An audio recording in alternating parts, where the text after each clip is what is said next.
പിന്നെ ആകെ കുറച്ച് ദിവസമല്ലേ ഉള്ളൂ. എല്ലാവരുടെ വീട്ടിലും ഞാൻ പിന്നെ വിളിക്കാട്ടാ. ദിവ്യ ഇല്ലേ പോണ? എടി ദിവ്യ, ആ എടി ദിവ്യ, എത്ര നാളായി നിന്നെ കണ്ടിട്ട്. എന്തുണ്ട് വിശേഷം?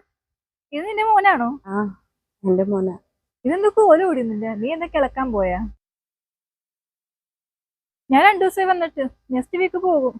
അല്ല, നിന്റെ MBBS പഠിത്തമൊക്കെ ഇടം വരെ? ഫോണിലടി, ഞാനിവിടെ അടുത്തൊരു കടയിൽ ജോലിക്ക് നിൽക്കണേ. കടയിലോ?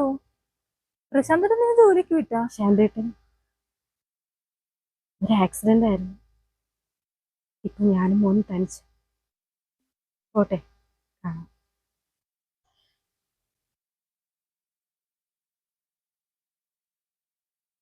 കൂടെ ഒരാളുള്ള സമയത്ത് ആ നിമിഷം സന്തോഷത്തോടെ ഇരിക്കും. പെട്ടെന്ന് അവർ പോയാൽ പിന്നെ ആ സന്തോഷം നമ്മളെ തേടി വരാനായിട്ട് ഒരുപാട് സമയം.